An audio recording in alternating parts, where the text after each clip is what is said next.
سبحان الله والحمد لله. الحمد لله وكفى وسلام على عباده الذين اصطفى. أما بعد فأعوذ بالله من الشيطان الرجيم. بسم الله الرحمن الرحيم. الشمس والقمر بحسبان والنجم والشجر يسجدان والسماء رفعها ووضع الميزان ألا تطغوا في الميزان وأقيموا الوزن بالقسط ولا تخسروا الميزان. بزرگان محترم، سورہ رحمان کی ابتدائی آیات ہیں.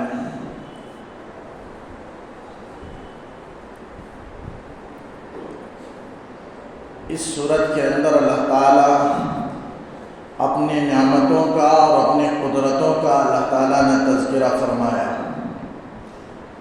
کہا الشمس والقمر بحسبان، سورج اور چاند حساب کے مطابق چل رہے ہیں. اللہ تعالیٰ نے شمس و قمر کو ایک حساب سے وضع فرمایا ہے انسانوں کے فائدے کے لیے. سورج ہے، اس سے انسان اپنے اوقات کا، سال کا، مہینوں کا اس سے اندازہ لگاتا ہے. سورج کی وجہ سے دن رات میں تبدیلیاں آتی ہیں، تاریخ میں دن میں تبدیلی آتی ہیں، جس کا بڑا فائدہ حساب کا ہے، تاریخ کا، دن کا، سال کا ہے، جسے شمسی سال کہتے ہیں. انگریزی تاریخ وہ سورج کے حساب سے ہے. اور پھر چاند کے بھی اللہ نے حساب مقرر فرمایا، قمری کیلنڈر جسے کہا جاتا ہے، جس کی تاریخیں 29 یا 30 کی ہوتی ہیں، مکمل مہینے 30 دن کے یا 29 دن کے. ان میں 28 اور 31 نہیں ہوتا.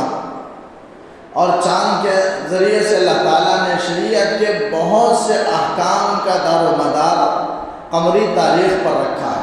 اور یہ سب ایک حساب کے ساتھ چل رہے ہیں. بے شمار فائدے ہیں. سیارات میں شمس و قمر کا بہت بڑا فائدہ ہے.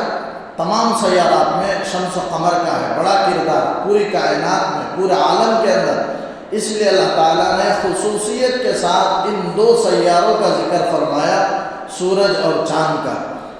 والنجم والشجر یسجدان، اور نجم کے معنی ہیں، دو معنی آتے ہیں، ایک ستارہ کا اور ایک بے تنا درخت کا جسے بیلیں کہتے ہیں. مفسرین نے دونوں ترجمہ کیے ہیں. بعض حضرات نے کہا کہ ستارہ مراد ہے، اس لیے کہ شمس و قمر کے ساتھ اللہ نے ذکر فرمایا تو یہاں ستارہ ہی مراد ہے، اس لیے کہ شمس و قمر بھی وہ بھی ستارہ ہے. تو اس مناسبت سے یہاں ستارہ کا معنی بھی کیا جا سکتا ہے. بعض حضرات نے فرمایا کہ یہاں نجم کا معنی بیلیں کے ہیں، یعنی بغیر تنے کے جو درخت ہوتا ہے جسے بیلیں کہتے ہیں، اس لیے کہ اللہ نے اس کا تذکرہ شجر کے ساتھ فرمایا. اور شجر درخت کو کہتے ہیں، تنا دار درخت کو شجر کہتے ہیں، اور جس کا تنا نہیں ہوتا اسے نجم کہتے ہیں. تو اس لیے یہاں نجم کا معنی بے تنا درخت کا، یعنی بیلوں کا، کہ بیلیں اور درخت یہ دونوں یسجدان اللہ کو سجدہ کرتے ہیں. ساری چیزیں اللہ تعالیٰ کی اطاعت میں لگی ہوئی ہیں. سجدہ کا مطلب یہ ہے کہ ہم جو اللہ کے سامنے پیشانی ٹیکتے ہیں اور کھڑے ہو کر کے رکوع سجدے کی طرف ہم جو جھکتے ہیں، اس طرح درخت جو کھڑا ہوا ہے نہیں جھکتا. وہاں سجدہ کرنے کا ان کے لیے معنی یہ ہے کہ اللہ تعالیٰ نے جن فائدے کے لیے درختوں اور بیلوں کو بنایا ہے وہ اپنے فائدے میں اور اللہ کی اطاعت میں برابر لگے ہوئے ہیں. جس غرض کے لیے، جس مقصد کے لیے اللہ نے ان دونوں کو بنایا، وہ مقصد برابر انسانوں کے لیے پورا کر رہے ہیں، انسانوں کے نفع کے لیے. اسی کو اللہ نے سجدے سے تعبیر فرمایا. سجدے کا یہ مطلب نہیں کہ درخت زمین پر آ کر کے گر جائے، بلکہ ہر ایک کے لیے ایک ایک سجدہ ہوتا ہے، لیکن اس سجدے کی کیفیت کو، معنی کو ہم سمجھ نہیں سکتے. ہر چیز دنیا کے اندر اللہ کی تسبیح بیان کرتی ہے. قرآن نے فرمایا وَإِن مِّن شَيْءٍ إِلَّا يُسَبِّحُ بِحَمْدِهِ، ہر چیز اللہ کی تسبیح اور پاکی بیان کرتی ہے. وَلَٰكِن لَا تَفْقَهُونَ تَسْبِيحَهُمْ، لیکن ان کی تسبیح کو، ان کے اللہ کی تعریف کو، اللہ کی پاکی بیان کرنے کو تم سمجھ نہیں سکتے، اس لیے کہ وہ تمہاری زبان میں نہیں ہے، بلکہ پرندوں کی زبان ہے، جانوروں کی زبان ہے، وہ اپنی زبان میں اللہ کی تعریف کرتے ہیں، تو ان کی زبان تم سمجھ نہیں سکتے اور جانتے نہیں ہیں ان کی زبان کو، اس لیے ان کی تسبیح تمہیں سمجھ میں نہیں آتی، لیکن ہر چیز اللہ کی تسبیح، اللہ کی پاکی بیان کرتی ہے۔ تو سجدے کا معنی یہ ہے کہ وہ اپنی اطاعت میں لگے ہوئے ہیں، اس کو اللہ نے سجدے سے تعبیر فرمایا، کہا کہ وَالنَّجْمُ وَالشَّجَرُ يَسْجُدَانِ، اور اس میں انسان و اللہ کی نعمت کا بھی ذکر ہے کہ درخت کے ذریعے سے انسان کو پھل ملتا ہے، میوے ملتے ہیں، سارے نعمتیں انسان کو غذا ملتا ہے، رزق حاصل ہوتا ہے۔ ایک فائدہ، ایک نعمت کا ذکر اس طرح ہوا، اور دوسرا اس سے یہ سبق حاصل ہوا اس آیت سے کہ درخت جو تنا دار ہے اور بے تنا ہے، دونوں جب اللہ کی اطاعت میں لگے ہوئے ہیں، جو ایک بے روح ہے، بے جان چیز ہے، تو جس کے اندر اللہ نے جان ڈالی ہے اور جسے اشرف المخلوقات میں بنایا ہے، اسے اللہ کی تابعداری میں اسے لگنا چاہیے، اللہ کی پیروی اور اطاعت کی طرف انسان کو آنا چاہیے۔ یہ آیت سے ہمیں یہ سبق ملتا ہے کہ بے جان چیز اب اللہ کی اطاعت میں لگے ہوئے ہیں تو انسانوں کو بھی اللہ کی اطاعت ہی میں لگنا چاہیے، اور اسی میں انسانوں کی کامیابی ہے۔ پھر فرمایا وَالسَّمَاءَ رَفَعَهَا وَوَضَعَ الْمِيزَانَ، آسمان کو اللہ نے بلند کیا اور ایک توازن کو اللہ نے قائم کر دیا، رکھ دیا۔ آسمان بلند کیا ہے، بولنے کی ضرورت نہیں ہے، بلند ہی ہے، لیکن اللہ تعالیٰ خبر دے رہا ہے کہ آسمان کو اللہ نے بلند کیا۔ اور عربی میں قاعدہ ہے کہ ہر خبر کے اندر ایک امر ہوتا ہے، ایک حکم ہوتا ہے۔ اب اس کے اندر حکم یہ ہے کہ اللہ نے آسمان کو جو بغیر ستون کے بلند کیا ہے، اس میں اللہ کی خلقت میں، اس کی قدرت میں، اس کی طاقت میں غور و فکر کرو، یہ حکم اس کے اندر پوشیدہ ہے۔ فرمایا وَالسَّمَاءَ رَفَعَهَا، جیسے آیت میں ہے اللہ الذی خلق السماوات والارض بغیر عمد ترونہا، خلق السماوات بغیر عمد ترونہا، 7 آسمان کو اللہ نے بنائے بغیر ستون کے بنایا، جس کو تم دیکھ رہے ہو۔ والسماء ذات الحبک، بہت مضبوط ہے، ایسا نہیں کہ بہت باریک پردہ ہے، نہیں، بلکہ تمام مخلوقات میں سب سے مضبوط آسمان ہے، جو اللہ نے فرمایا والسماء ذات الحبک، حبک کے معنی مضبوطی کے ہیں، تو مضبوط آسمان اللہ نے بنایا۔ تو بالکل اللہ کی مخلوقات میں تو بغیر ستون کے اللہ نے بہت اونچا، اور جس جگہ پر اسے، جس مقدار پر اسے بلند رکھنا تھا، اتنی مقدار پر، یعنی اللہ نے توازن کو قائم کیا۔ پھر اس کے اندر چاند، ستارے، سیارے، کواکب، ساری چیزیں کائنات کے اللہ نے ہر ایک جگہ میں رکھی، مقدار میں رکھی، توازن کے ساتھ اللہ نے رکھا۔ ایسا نہیں ہے کہ بے ترتیبی کے ساتھ، بے توازن کے ساتھ، بے اعتدالی کے ساتھ اللہ نے رکھا ہو، ایسا نہیں ہے، بلکہ اللہ نے توازن کو قائم کیا، جس کی وجہ سے پورا نظام برابر قائم ہے۔ اگر توازن نہیں ہوتا تو ساری چیزیں آپس میں ٹکرا کر کے چلتے ہوئے ٹوٹ پھوٹ کر پوری دنیا فنا ہو جاتی، ایک لمحہ، ایک گھنٹے کے لیے پوری کائنات نہیں چل سکتی ہے، لیکن اللہ نے زمانہ چلایا، اس لیے وہ قائم ہے برابر فساد کے بغیر، کہ اللہ نے توازن کو قائم کر رکھا ہے۔ فرمایا والسماء رفعها، آسمان کو بلند کیا، وہ اللہ نے جو بلند کیا ہے اس کی طاقت و قوت میں غور و فکر کریں، اس کا حکم ہے۔ ووضع المیزان، اور میزان کو اللہ نے رکھا۔ مفسرین نے لکھا ہے میزان کے معنی ہیں عربی میں ترازو کے، یہاں ترازو سے مراد عدل ہے، اللہ نے عدل کو قائم کیا، اعتدال کو اللہ نے قائم کیا، توازن کو اللہ نے پوری کائنات کے اندر قائم کیا۔ تو پورے اللہ کے بندوں کو بھی زمین میں توازن قائم کرنا چاہیے، عدل قائم کرنا چاہیے۔ اگر عدل قائم نہ ہو زمین کے اندر تو پھر جیسے اللہ نے پوری چیزوں کو عدل کے ساتھ، برابری کے ساتھ، توازن کے ساتھ رکھا ہے، جیسے آسمانوں میں توازن ہے ویسے زمین میں بھی توازن کی ضرورت ہے۔ اللہ کے بندوں کے درمیان معاملات میں بھی توازن کی ضرورت ہے۔ اگر معاملات میں انسانوں کے درمیان اگر توازن نہ رہے، عدل نہ رہے، ظلم عام ہو جائے، انصاف نہ رہے، عدل کے معنی انصاف کے ہیں، تو انصاف نہ رہے تو پوری دنیا بلکہ زمین کا پورا نظام تباہ و برباد ہو جائے گا، درہم برہم ہو جائے گا۔ تو اللہ تعالیٰ نے فرمایا کہ زمینی نظام کو قائم کرنے کے لیے بھی عدل کی ضرورت ہے۔ جیسے آسمان کو قائم رکھنے کے لیے اللہ نے توازن اور عدل کو قائم کیا، اللہ کی یہ صفت ہے، بندوں کو بھی اللہ کی صفت اپنانا چاہیے اپنے معاملات میں، چاہے وہ حقوق اللہ ہو اس میں عدل کو رکھیں، برابری کو قائم رکھیں، کمی زیادتی نہ کریں، اور حقوق العباد ہو، بندوں کے درمیان کے حقوق ہوں، اس میں عدل کو قائم کریں تاکہ زمینی پورا نظام، پورا معاشرہ صحیح گزرے۔ اگر اس کے اندر کمی بیشی آ جائے تو پھر فساد پیدا ہو جائے گا۔ تو معاملات کے اندر توازن کو قائم رکھنے کا اللہ تعالیٰ نے حکم فرمایا۔ رشتہ داروں کے حقوق جو ہیں اس کے اندر حق تلفی نہ کرے، ظلم نہ کرے کسی کے ساتھ، اس لیے کہ ظلم کے ساتھ کائنات نہیں چل سکتی ہے۔ زمین میں عدل، انصاف، امن، امان قائم نہیں ہو سکتا ہے، انصاف ہی کے ساتھ قائم ہو سکتا ہے، ظلم کے ساتھ قائم نہیں ہو سکتا۔ تو اللہ نے توازن کو رکھا، اس میں بندوں کو اللہ نے سبق دیا کہ بندے بھی اپنے معاملات میں توازن کو، عدل کو قائم کریں۔ اللہ تطغوا فی المیزان، توازن میں، ترازو میں، میزان میں کمی بیشی نہ کریں۔ وَأَقِیمُوا الْوَزْنَ بِالْقِسْطِ، اور وزن کو ٹھیک ٹھیک قائم کریں انصاف کے ساتھ۔ وَلَا تُخْسِرُوا الْمِيزَانَ، اور تولنے میں کمی نہ کریں۔ اسے مفسرین نے لکھا ہے دو، ایک ظاہری میزان تولنا مراد ہے، ایک معنوی میزان۔ معنوی میزان سے مراد جیسے اوپر کہا کہ عدل و انصاف کو قائم کرنے کا اللہ تعالیٰ حکم دیتا ہے، اس لیے کہ عدل و انصاف ہی کے ساتھ انسان کی زندگی بہتر سے بہتر گزر سکتی ہے۔ اگر عدل و انصاف ختم ہو جائے تو انسان پریشانیوں میں گھر کر کے رہ جائے گا، اس کا جو سکون ہے، اس کا انسان کا سکون و اطمینان ختم ہو جائے گا۔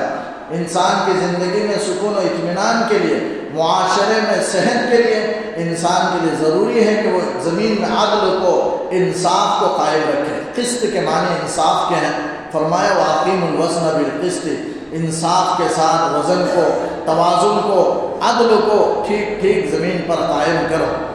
تو ایک معنی یہ ہوا، اور ایک معنی علماء نے لکھا ہے کہ ظاہری، یعنی وزن کے معنی جو تولتے ہیں اس میں کمی بیشی نہ کریں، وَلَا تُخْسِرُوا الْمِيزَانَ، بلکہ برابر تولے۔ ظاہری معنی بھی مراد لیا، لفظی معنی جو لفظ سے سمجھا جا سکتا ہے وہ معنی، جیسے ہم چیزوں کو وزن کر کے لیتے ہیں تو اللہ تعالیٰ نے کہا کہ ناپ تول میں کمی نہ کرو۔ حضرت شعیب علیہ السلام کی قوم کے ہلاکت کے اسباب میں سے ایک سبب ناپ تول میں کمی کرنا ہے، تو ناپ تول میں کمی کرنے سے اللہ تعالیٰ نے منع کیا اور کہا کہ توازن کو، انصاف کو قائم رکھو، ٹھیک ٹھیک تولا، لیتے وقت میں پورا پورا بلکہ بڑھ کر لینا، اور دینے کے وقت میں کمی کر کے دینا یہ ظلم ہے، اور ظلم کے ساتھ زندگی خوشگوار نہیں ہو سکتی ہے۔ ظلم کے ساتھ انسان کبھی ترقی نہیں کر سکتا، اس لیے حکم ملا کہ انصاف کے ساتھ ترازو کو۔ شعیب علیہ السلام کے قوم کی ہلاکت اسی وجہ سے ہوئی کہ وہ ناپ تول میں کمی کیا کرتے تھے۔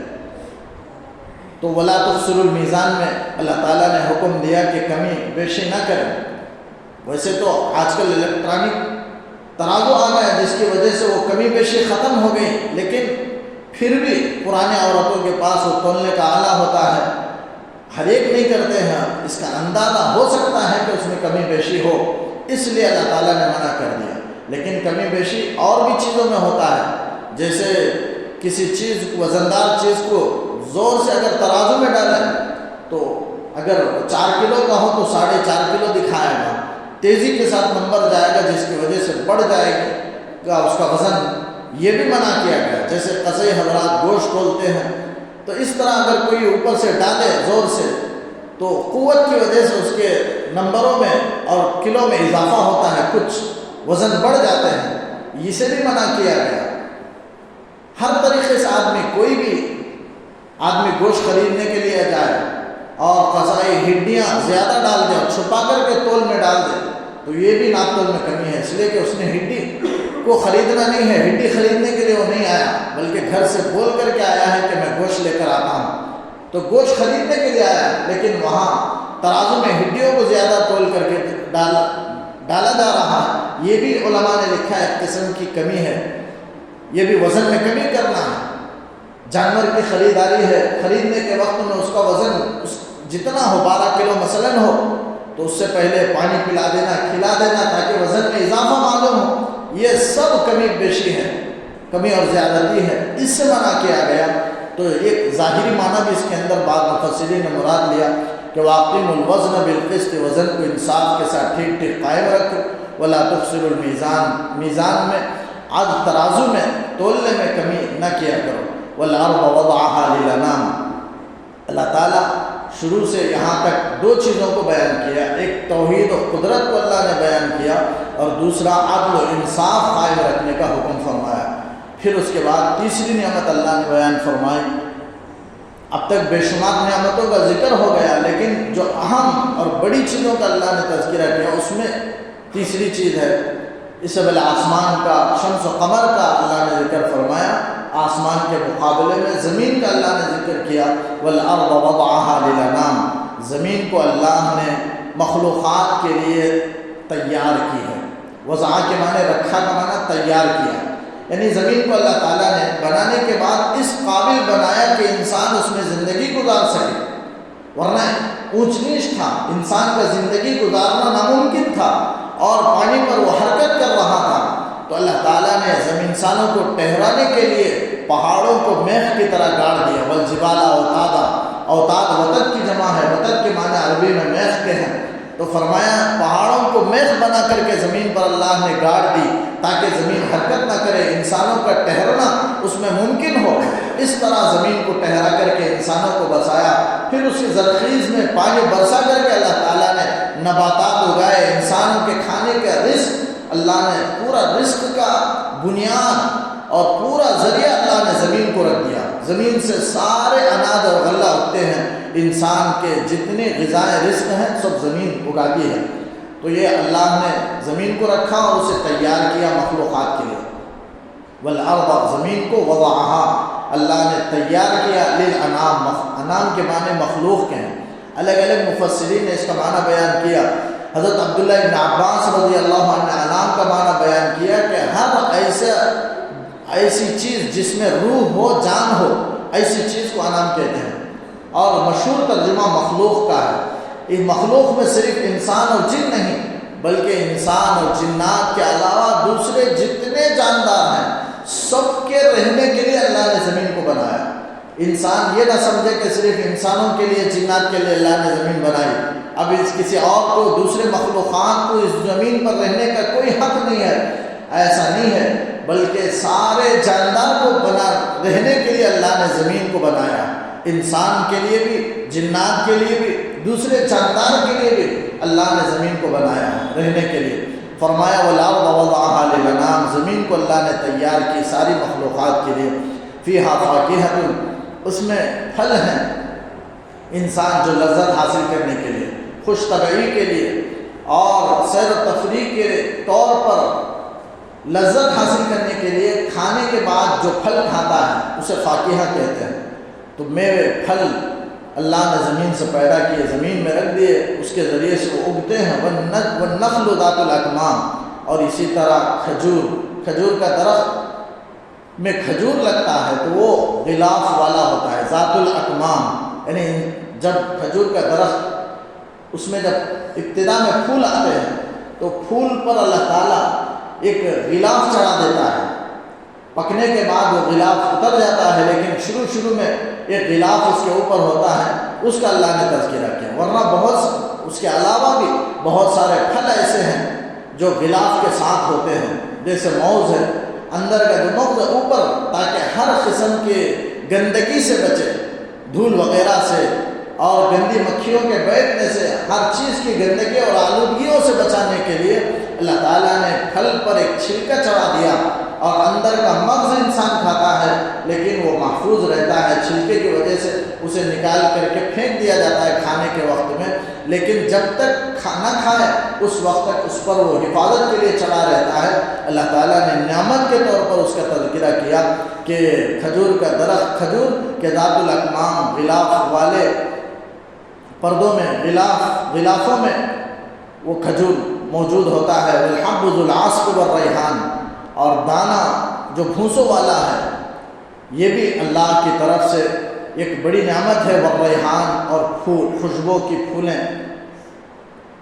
والحب کے معنی ہے دانہ۔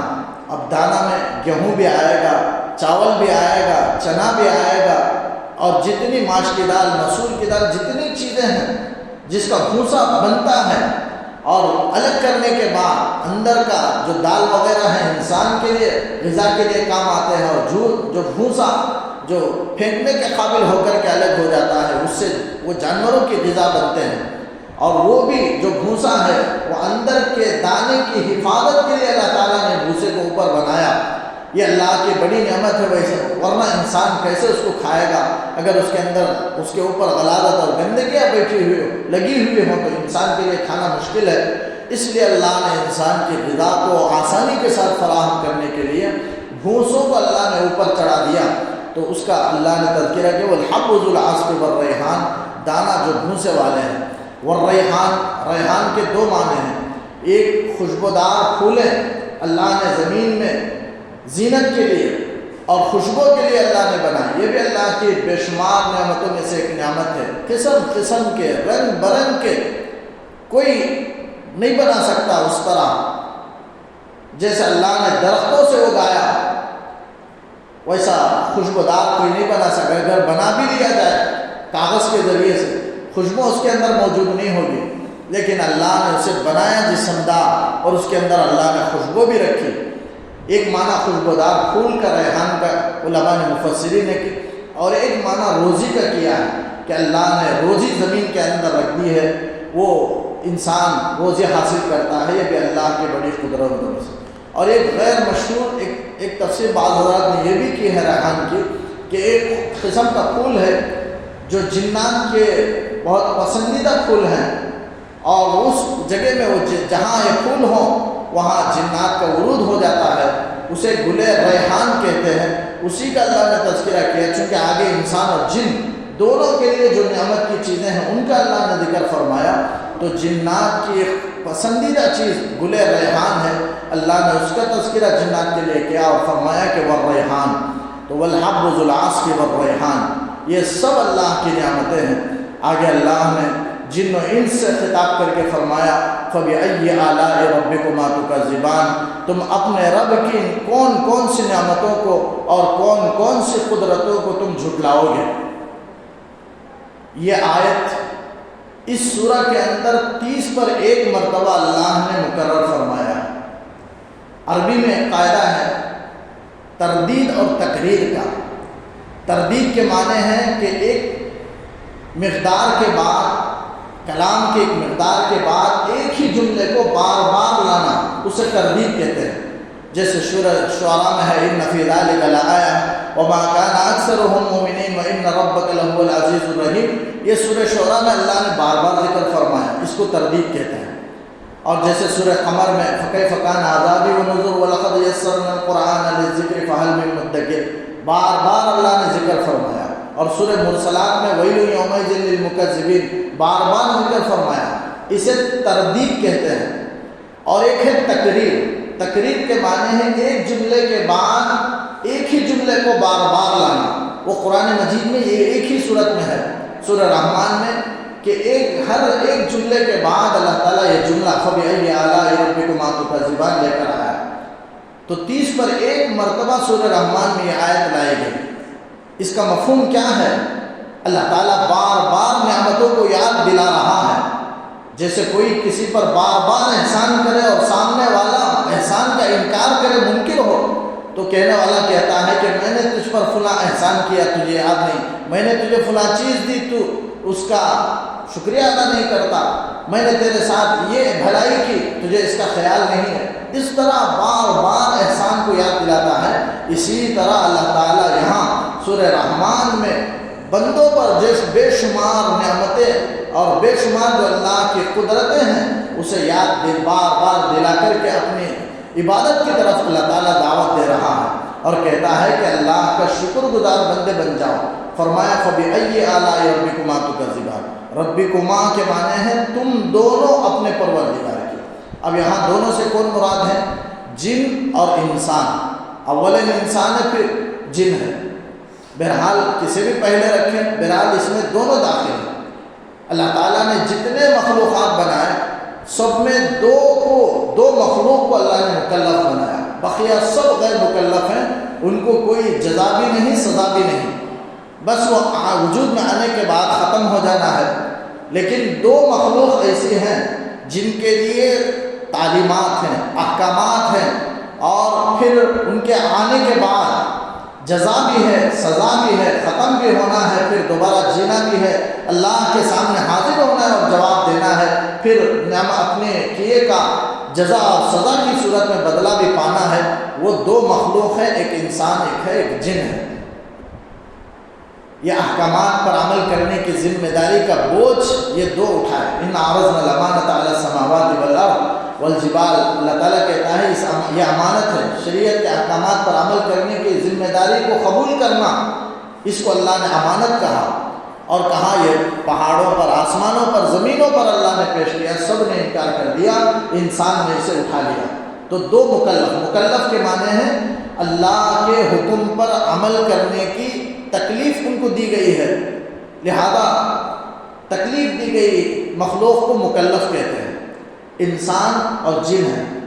قرآن مجید ان دونوں کی ہدایت کے لیے اللہ نے اتاری، اور قرآن ان دونوں سے مخاطب ہے۔ ویسے پورے قرآن میں صرف انسان سے اللہ نے خطاب کیا، اور انسان کے تابع میں جنات بھی آ گئے، جنات کو بھی حکم ہے، سارے احکامات جنات کے لیے، جیسے انسانوں میں نیک بھی ہیں، برے بھی ہیں، مومن بھی ہیں، کافر بھی ہیں، اسی طریقے سے جنات میں بھی مومن ہیں، کافر ہیں، نیک ہیں، بد ہیں۔ اسی طرح اللہ نے دونوں کے لیے دونوں کو خطاب کیا، لیکن انسانوں کو پورے قرآن میں انسانوں کو خطاب کر کے تابع میں جنات کو شمار کیا، لیکن اس سورہ میں اللہ تعالیٰ نے بذات خود دونوں سے خطاب کیا۔ یہ ایک ہی صورت ہے جس میں جنات سے اللہ نے خطاب کیا، وہ انسان کے ساتھ، وہ ایک ہی صورت ہے، وہ یہ آیت ہے۔ اس آیت میں اللہ تعالیٰ نے دونوں سے خطاب کیا، تو دونوں مخاطب ہیں، جن بھی، اور دونوں مکلف ہیں، اور یہ بار بار اللہ تعالیٰ آیت لا رہا ہے۔ بار بار لانے سے بعض شعر و شاعری کے اندر، ویسے عربی میں بار بار لانا یہ فصاحت و بلاغت کے خلاف ہے، یہ اچھا نہیں ہے، لیکن قرآن شعر و شاعری تو نہیں ہے، لیکن شعر و شاعری کے اندر جو حسن ہے، جو مزہ ہے، وہ مزے سے خالی بھی نہیں، اس سے زائد مزہ قرآن مجید کے الفاظ میں ہے۔ جیسے شراب جنت میں نشہ نہیں مگر طبیعت میں سرور اور لذت ہے، بالکل اسی طریقے سے قرآن مجید شعر و شاعری کی کتاب نہیں ہے، لیکن اس سے زائد لذت، فرحت، سرور اللہ نے اس قرآن کے کلمات میں رکھے ہیں۔ شعر و شاعری میں طبیعت میں سرور و فرحت کے لیے کسی مطلب کو بار بار دہرایا جاتا ہے تاکہ مزہ لیں۔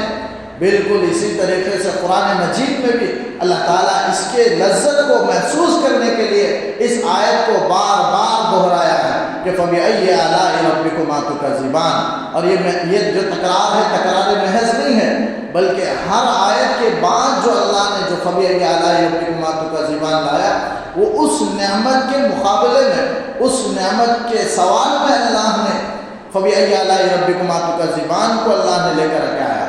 تو جو آیت اللہ نے 30 پر ایک مرتبہ لائی، ایسے ہی بیکار بار بار مکرر کے طور پر نہیں لایا، بلکہ ہر نعمت کے مقابلے میں ایک مرتبہ ہی کو لایا گیا۔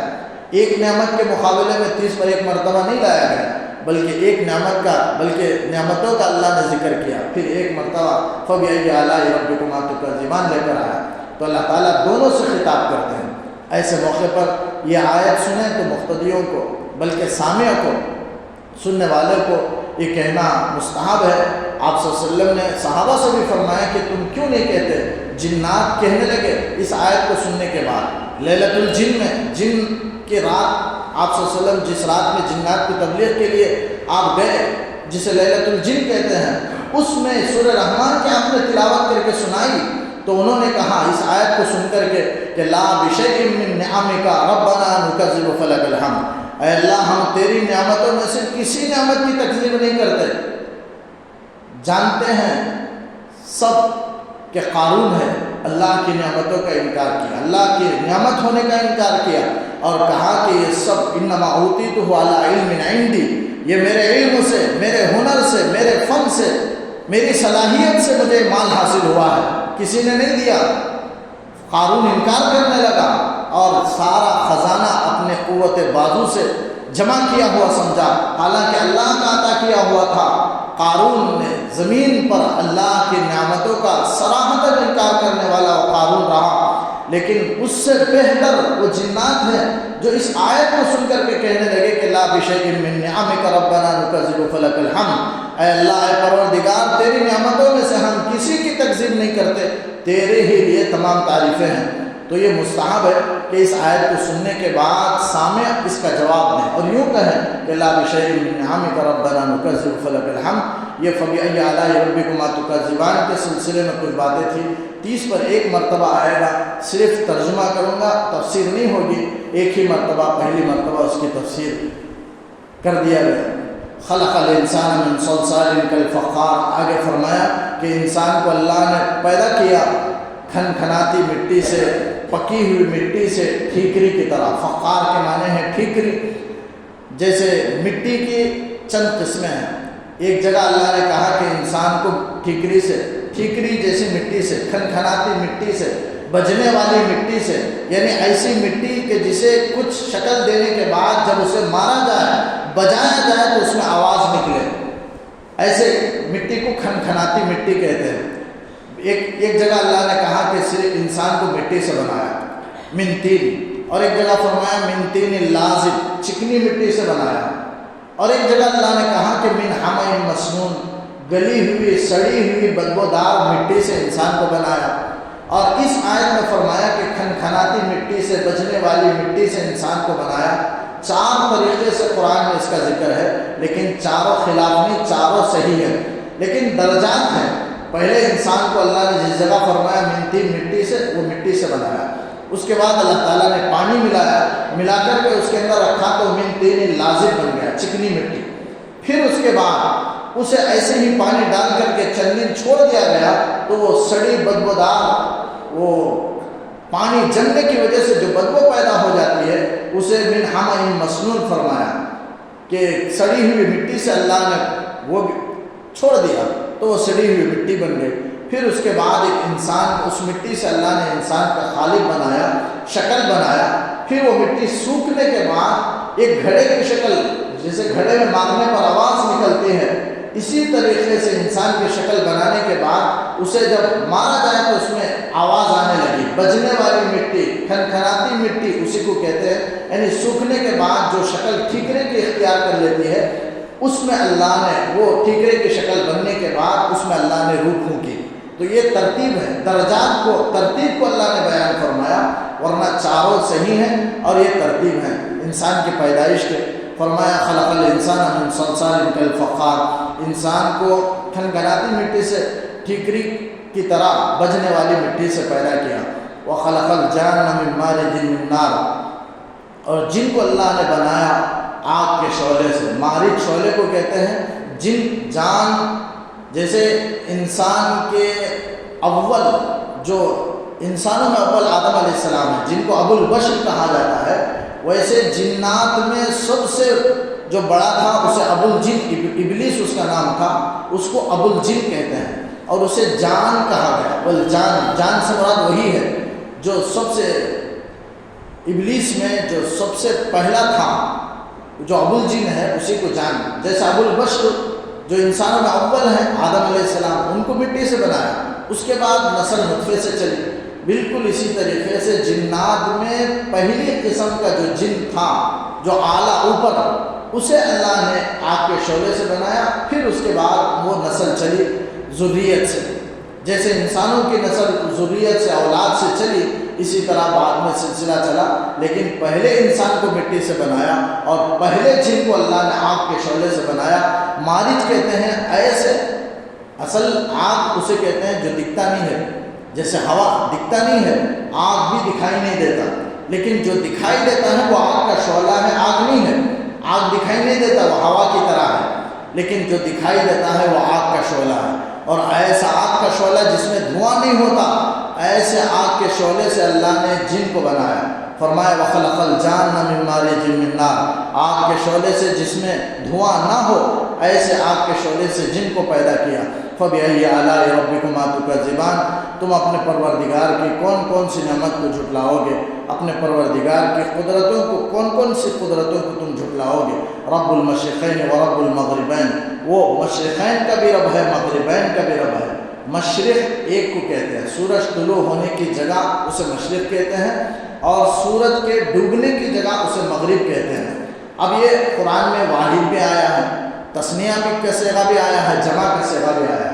یہ تثنیہ کا صیغہ یعنی دو مشرق دو مغرب، یعنی مطلب یہ کہ سردی کا زمانے کا ایک مشرق ہے اور گرمی کے زمانے کا ایک مشرق ہے، اس لیے کہ دو موسم ہوتا ہے، سردی کا گرمی کا، تو سردی کے زمانے کا مشرق، گرمی کے زمانے کا مشرق، ان دونوں کے جگہ کا پروردگار اللہ رب العزت ہے، رب المشرقین۔ یعنی چونکہ دن وجود میں آتا ہے اور انسان دن سے بے شمار فائدے حاصل کرتا ہے، اپنے ذریعہ معاش دن میں تلاش کرتا ہے، اسے نعمت کے طور پر اللہ نے ذکر فرمایا کہ مشرقین کا رب ہے اور مغربین کا بھی، یعنی سردی کے زمانے میں غروب ہونے کی جگہ اور گرمی کے زمانے میں غروب ہونے کی جگہ مغرب جو ہے، ان دونوں کا پروردگار اللہ رب العزت ہے۔ یعنی رات بھی انسان کے آرام کے لیے اللہ نے بنائی، سورج غروب ہوتا ہے تو وہاں سے رات شروع ہو جاتی ہے۔ انسان جو دن بھر تھکا رہتا ہے کام کی وجہ سے، اس کی تھکان کو ختم کرنے کے لیے اور اسے سکون دلانے کے لیے اللہ نے رات رکھی ہے، سونے کے لیے اللہ نے وَجَعَلْنَا اللَّيْلَ لِبَاسًا وَالنَّوْمَ سُبَاتًا، نیند کو اللہ نے رات میں بنایا تاکہ اس کی تھکان دور ہو، یہ بھی اللہ کی بڑی نعمت ہے۔ فَبِأَيِّ آلَاءِ رَبِّكُمَا تُكَذِّبَانِ، اور جمع کے صیغے کے ساتھ بھی اللہ نے لایا، وَرَبُّ الْمَشَارِقِ وَالْمَغَارِبِ۔ اب اگر جمع کا صیغہ ہو تو اس کا مطلب یہ ہے کہ سورج ہر دن الگ الگ نقطے سے طلوع ہوتا ہے، ایک نقطے سے جس جگہ سے طلوع ہوا دوسرے دن ذرا ہٹ کر کے، ایک نقطہ ہٹ کر کے طلوع ہوتا ہے، اسی نقطے سے طلوع نہیں ہوتا۔ سردی کے زمانے میں ذرا 23 درجہ ادھر شمال کی جانب ہٹتا ہے اور 23 درجہ جنوب کی طرف وہ حرکت کرتا ہے، الگ الگ نقطے سے طلوع ہوتا ہے، ایک ہی جگہ سے روزانہ طلوع نہیں ہوتا، ذرا ذرا بدل کر کے ہٹ کر کے طلوع ہوتا ہے۔